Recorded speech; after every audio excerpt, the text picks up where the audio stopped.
Hello guys, আসসালামু আলাইকুম। আশা করি সবাই ভালো আছেন। আমি আল্লাহর রহমতে বেশ ভালো আছি। তো আজকে গাজরের একটি প্রিয় রেসিপি নিয়ে চলে আসলাম। বাচ্চাদের 6 মাস পূরণ হওয়ার পরে আপনারা এই রেসিপিটা ট্রাই করতে পারেন বাচ্চাদের জন্য।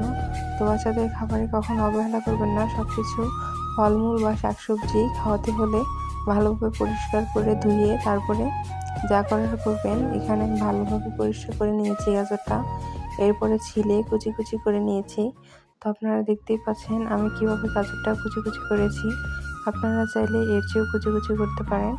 আমি যেহেতু অল্প পরিমাণে গাজর নিয়েছি, তো আমার মনে হচ্ছে এমন করে করলেই হবে, এর চেয়ে বেশি চিকন করে কাটতে হবে না। তো আপনারা চাইলে এর চেয়েও কুচি করে নিতে পারেন। এখানে আমি গাজরকে সিদ্ধ করার জন্য পরিমাণ মতো পানি নিয়েছি। তো গাজর যতটুকু তার চেয়ে একটু বেশি পানি নিতে হবে, কারণ গাজরটা যেহেতু সিদ্ধ হবে এবং ব্লেন্ডার করতে হলে গাজরের একটু পানি প্রয়োজন হবে। তো আমি এক্সট্রা কোনো পানি অ্যাড করব না, আমি এখান থেকে পানি নিব। তো এই জন্য একটু বেশি পরিমাণে পানি নিলাম। তো এখানে নেড়েচেড়ে একটু বসিয়ে দিলাম চুলাটা অন করে, কারণ গাজরটা সিদ্ধ হতে একটু বেশি সময় নেবে। তো এখানে গাজরটা বসিয়ে দিলাম। তো গাজরের পুষ্টি এবং উপকারিতা আমরা বলে বোঝাতে পারবো না, আমরা সবাই কম বেশি জানি। গাজরে রয়েছে vitamin A, vitamin C, vitamin K, beta carotene, যা আমাদের দৃষ্টিশক্তিকে সহায়তা করে। তো বাচ্চাদের স্মৃতিশক্তি, দৃষ্টিশক্তি সব কিছুতে সহায়তা করে।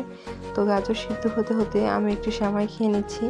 বিকালে যেহেতু সবাই কম বেশি নাস্তা করে, তো গাজরটা সিদ্ধ বসিয়ে দিয়েছি, আমি একটু সেমাই খেয়ে নিব। এরপরে চলে আসলাম আবার পাখির ঘরে। গাজরটা সিদ্ধ হতে দেখি একটু সময় নেবে কিনা। তো গাজরটা এখনো সিদ্ধ হয়নি, একটু সময় লাগবে।